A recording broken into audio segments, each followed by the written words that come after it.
5 pilar finansial literasi yang harus kamu pahami dan kamu praktekkan untuk personal finance yang lebih baik. Yang pertama adalah budgeting. Yang kedua, saving. Yang ketiga adalah risk management. Yang keempat adalah borrowing. Dan yang kelima adalah investing. Nah, lalu bagaimana penjelasannya masing-masing akan kita jelaskan satu persatu di video selanjutnya.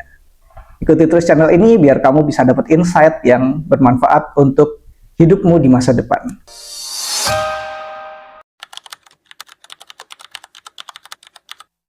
Pilar yang pertama adalah budgeting. Nah, dalam budgeting ini, di dalamnya termasuk juga accounting dan juga financial planning begitu.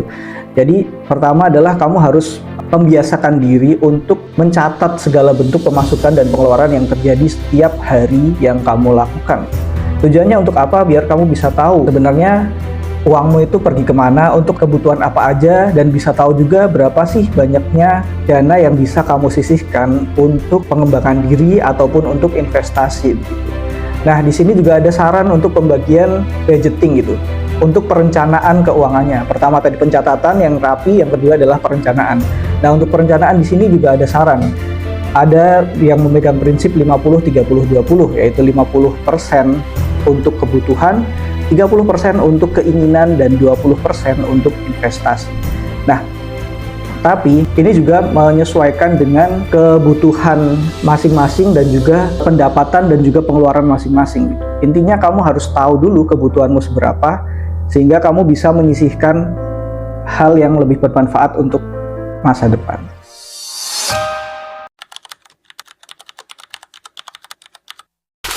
Pilar yang kedua adalah saving. Nah, saving di sini adalah berarti kita perlu menyisihkan sebagian dari pendapatan kita untuk kebutuhan dana darurat. Nah, aku pernah bahas di video-video sebelumnya tentang dana darurat dan berapa yang perlu kamu butuhkan gitu. Setiap orang mungkin punya perhitungan yang beda-beda tergantung dari kebutuhannya. Tapi di sini kita bisa menyarankan untuk minimal 3 kali dari pengeluaran rutin, atau amannya 5 kali, dan yang lebih aman lagi adalah 12 kali dari pengeluaranmu gitu, dari kebutuhanmu setiap bulannya. Itu yang perlu kamu miliki untuk saving di sini. Jadi di sini perlu kita punya kesadaran bahwa kita perlu menyisihkan sebagian pendapatan kita untuk rekening dana darurat gitu, teman-teman. Dan kalau kamu belum memilikinya, cobalah untuk mulai melakukan budgeting, dihitung lagi dan berapa yang bisa kamu sisihkan untuk kemudian mencukupi kebutuhan dana darurat kamu. Kalau belum dicoba, yuk coba sekarang.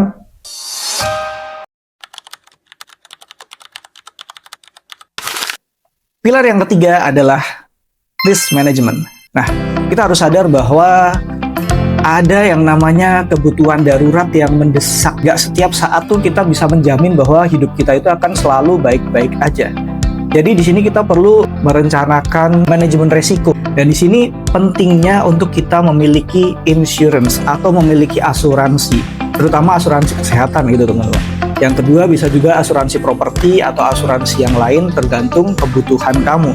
Tapi minimalnya adalah asuransi kesehatan dan juga ketenagakerjaan, teman-teman.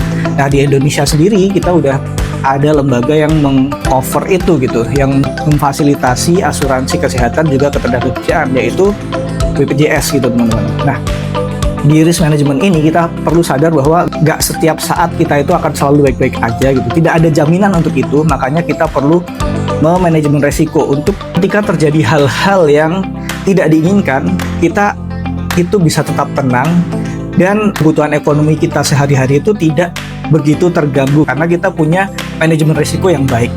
Ya, salah satunya dengan mendaftar asuransi. Jadi minimal 2 hal, asuransi kesehatan dan juga asuransi ketenagakerjaan. Jadi kalau kamu belum memilikinya, mungkin kamu perlu pikirkan untuk sepertinya aku butuh. Pilar yang keempat adalah borrowing. Nah, di sini kita perlu punya kesadaran untuk tidak mudah dalam kita itu melakukan peminjaman atau berhutang, teman-teman. Pertama, kita perlu tahu kalau hutang itu nggak selalu buruk gitu. Mungkin perlu juga hutang untuk kebutuhan produktif, tapi perlu dicatat bahwa hutang di sini sebisa mungkin jangan untuk kebutuhan konsumtif gitu.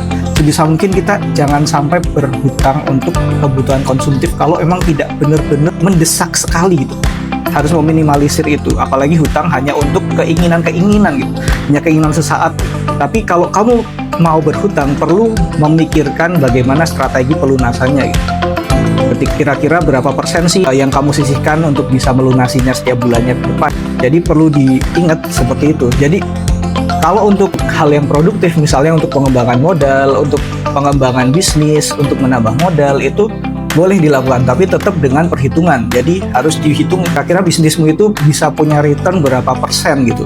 Apakah itu bisa lebih tinggi atau lebih kecil dari cicilan yang harus kamu keluarkan setiap bulannya ketika melunasi hutangmu itu. Jadi perlu perhitungan yang matang dulu sebelum memutuskan untuk berhutang. Itu teman-teman.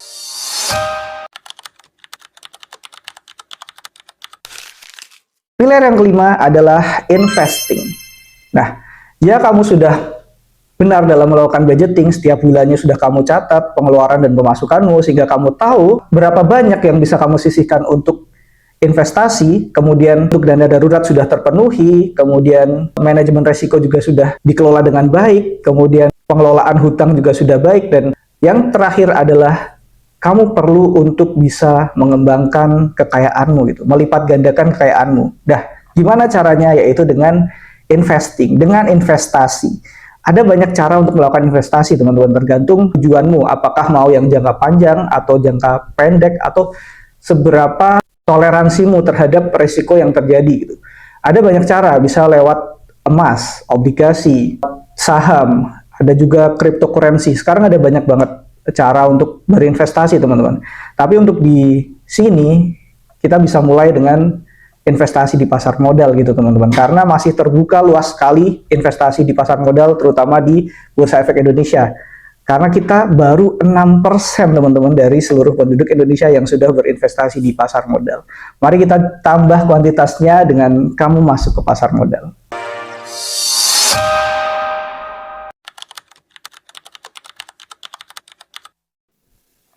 Ini adalah video penutup dari series 5 pilar finansial literasi yang harus kamu kuasai untuk personal finance yang lebih baik.